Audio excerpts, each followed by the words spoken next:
बिहार पीछे, इतना पीछे चला गया है कि अब जैसे कुआं में से भारी सामान निकालने के बाद तो सब आदमी ताकत लगाएगा तब निकलेगा।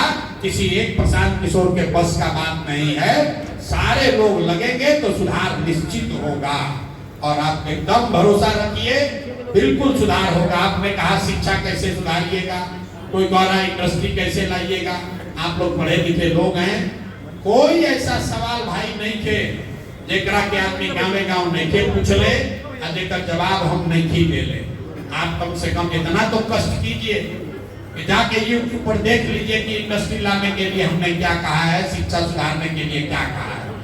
अगर जो हमने कहा है उसमें कुछ आपको सुझाव देना है, उसमें अगर आपको कोई कमी दिख रही है, शिक्षा सुधारने का जो मॉडल जनसुराज ने दिया है, 1 साल के अंदर पलायन बंद करने का जो रास्ता जनसुराज बता रहा है, अगर उसमें कोई कमी है, सुझाव है तो बिल्कुल सहर्ष आपका स्वागत है, आइए बताइए। लेकिन पूरा रामायण बचा के तो मत पूछिए फिर ये भैया राम जी के रहो, ये मत पूछिए, वो बात ठीक नहीं है। इंडस्ट्री कैसे लाया जाएगा, यहाँ हमने बताया है कि इंडस्ट्री पर पहला फोकस इंडस्ट्री पर नहीं है। ये भ्रम मत पालिए आप लोग कि चीनी के मिल चालू हो जाए, सीमेंट के फैक्ट्री लाके तो बिहार की दुर्दशा सुधर जाए।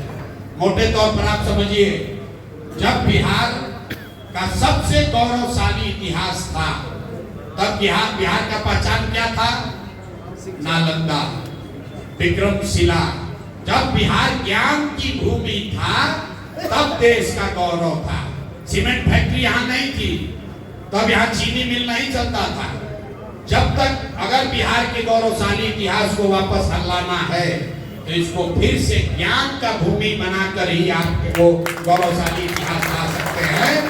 चीनी मिल, सीमेंट फैक्ट्रियां, चावल का हो, चीनी का हो, स्टील का हो, ये होना चाहिए, होगा, लेकिन उससे बिहार का गौरवशाली इतिहास वापस नहीं आएगा। जब तक आपके हमारे बच्चे पढ़ेंगे नहीं तब तक कुछ सुधरने वाला नहीं है। कोई नेता आ जाए, अभी जातीय जनगणना भइल 3 बरिस आदमी एक दूसरा के घर जोड़ता, कोई जातीय जनगणना के पक्ष में बा, कोई विरोध में बा।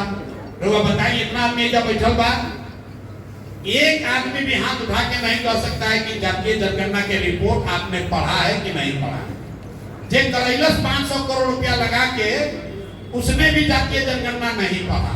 हम उसका एक आंकड़ा आपको देते हैं। 75 साल आजादी के बीत गई, खाली 3% से कम दलित समाज का लड़का ही आज बिहार में 12वीं पास करता है। 3%, 100 में 3 दलित परिवार के बच्चे ही बिहार में 12वीं पास करते हैं। 30-35 वर्ष से लड़ाई लागल बा सामाजिक न्याय के, तो सभी का आंकड़ा सुन ली। अति पिछड़ा समाज का 5% से कम लड़का ही आज 12वीं पास करता है। मुस्लिम समाज को देख लीजिए, MY कॉम्बिनेशन, 7% से कम मुस्लिम समाज का लड़का 12वीं पास करता है। सामान्य परिवार का भी 15-14%। पूरा बिहार में औसत निकालिएगा तो 10% से कम लड़के 12वीं पास करते हैं। और पूरा समाज लड़ाई में लागल बा कि आरक्षण तारा ज्यादा मिली कि हमारा ज्यादा मिली। यही में सब पगलाई बा। 30 बरिस से गर्दन काटे खाद्य आदमी तैयार बा, नहीं भाई आरक्षण 10% तहार बढ़ी कि हमार कम होई, हम एनेक्सर 1 में रहब कि हम एनेक्सर 2 में रहब। अरे भाई, जब तू 12वीं नहीं तो पास कर तो आरक्षण चाहे ऊपर से ले लो चाहे नीचे से ले लो, तहार नौकरी लागिए ना सके। कैसे